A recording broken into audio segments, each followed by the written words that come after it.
प्यारे विद्यार्थियों, आशा करते हैं कि आप घर में होंगे, सुरक्षित होंगे। इन्हीं शुभकामनाओं के साथ आगे मैं भूगोल का टॉपिक भू संसाधन पढ़ाएंगे।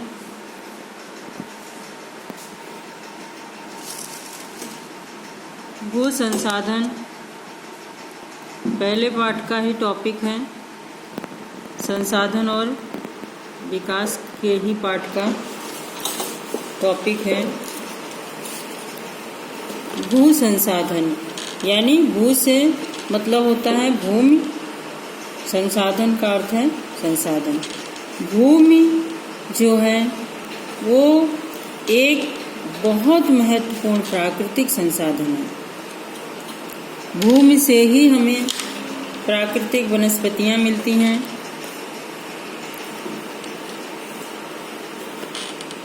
वन्य जीवन भी हमें भूमि से ही प्राप्त होते हैं।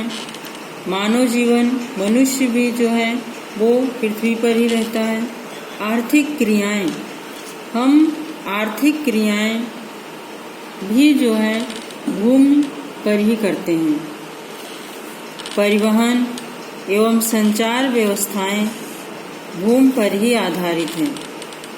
परिवहन के लिए हम सड़क हैं, रेल लाइनें भूमि पर ही बनाते हैं। लेकिन भूमि एक सीमित संसाधन है, क्योंकि भूमि जो है वो बढ़ती नहीं है। यह एक सीमित संसाधन है, इसलिए इसका उपयोग हमें सावधानी पूर्वक करना है और योजनाबद्ध तरीके से ही हम भूमि संसाधन का प्रयोग करें, क्योंकि यह हमारे जीवन का एक महत्वपूर्ण संसाधन है।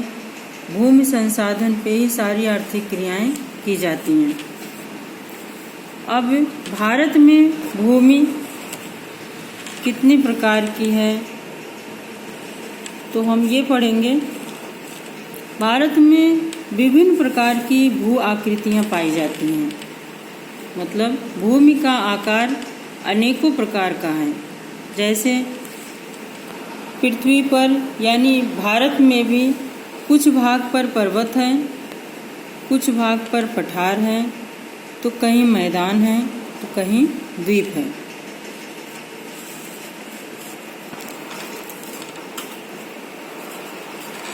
भारत के अधिकांश भूमि पर मैदान है, यानी 43% भाग पर जो है मैदान है। और इन्हीं मैदानी इलाकों में हम खेती करते हैं और उद्योग धंधे भी इन्हीं भागों में हम स्थापित करने हैं। यह कुल 33% भाग पर है।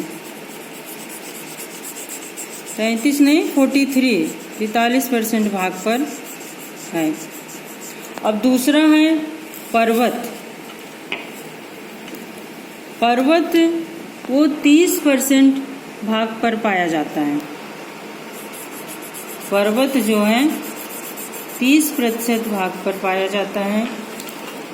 इन्हीं पर्वतों से बारहमासी नदियां प्रवाहित होती हैं।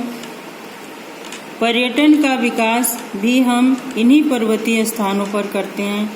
अनेक पर्वतीय स्थल हैं जो पर्यटन के लिए बनाए गए हैं। दूर दूर से लोग यहाँ आते हैं।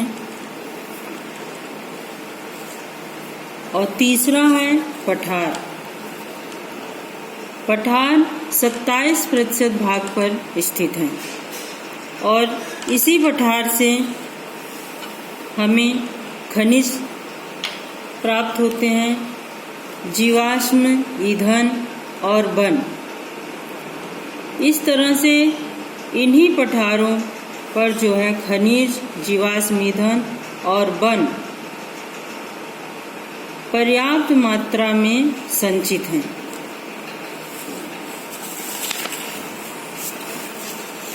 उसके बाद हम टॉपिक पढ़ेंगे भूमि का उपयोग। भूमि उपयोग 2014-15 के अनुसार भूमि की स्थिति। तो भूमि पर वन कितने भागों में पाया जाता है? 23.3% भाग पर वन पाया जाता है। इसको हम इस कलर से दर्शाएंगे। ये भाग है, जैसे ये जो है वन का भाग है। इतने भागों पर जो है वन पाया जाता है, यानी 23.3% भाग पर वन पाया जाता है। ये वन का क्षेत्र है। अब दूसरा है कृषि के लिए अनुपयुक्त भूमि, मतलब जिस पर हम कृषि नहीं कर सकते हैं, जो कृषि के प्रयोग में नहीं लाया जा सकता, ऐसी भूमि है बंजर। बंजर है, गैर कृषि प्रयोजनों में लगाई गई भूमि है, जैसे इमारत, सड़क और उद्योग। ये जो है गैर कृषि प्रयोजनों में लगाई गई भूमि है। तो बंजर का प्रतिशत है 5.5%। ये है बंजर, यानी 5.5% भाग पर बंजर है। और गैर कृषि योग्य भूमि है 8.7%। 8.7% भाग जो है वो गैर कृषि योग्य है। अब तीसरी टॉपिक है अन्य कृषि अयोग्य भूमि। और भी कुछ जमीन है जो कृषि के योग्य नहीं है, जैसे स्थायी चारागाह है। स्थायी चारागाह 3.3% भाग पर है, जैसे ये है स्थायी चारागाह, हम इस कलर से कर दें, 3.3% भाग पर स्थायी चारागाह है। और उपवन के अधीन भूमि, उपवन के अधीन भूमि केवल 1% है। इसको हम ब्लैक से करेंगे। उपवन के अधीन भूमि जो है इस तरह से हम दर्शाएंगे। 1% भाग पर जंगल है। उसके बाद है कृषि योग्य बंजर भूमि। कृषि योग्य बंजर भूमि वह है जो 5 वर्ष से अधिक वर्षों से खेती ना की गई हो। तो ऐसी भूमि 4% है। ऐसी भूमि जो है वो 4% है। ये अब आता है परती भूमि। परती भूमि को भी 2 प्रकार से बांटा गया है। वर्तमान परती, यानी 1 वर्ष से जब जिस पे खेती ना हुई हो, वो 3.6% है। जैसे ये है 3.6% भाग पर जो है वर्तमान परती भूमि है। उसके बाद है अन्य परती भूमि, जो 1 से 5 वर्षों तक लगभग खेती नहीं की गई है। तो अन्य परती भूमि जो है 4.9% है। इस तरह से 4.9% भाग पर अन्य परती भूमि है।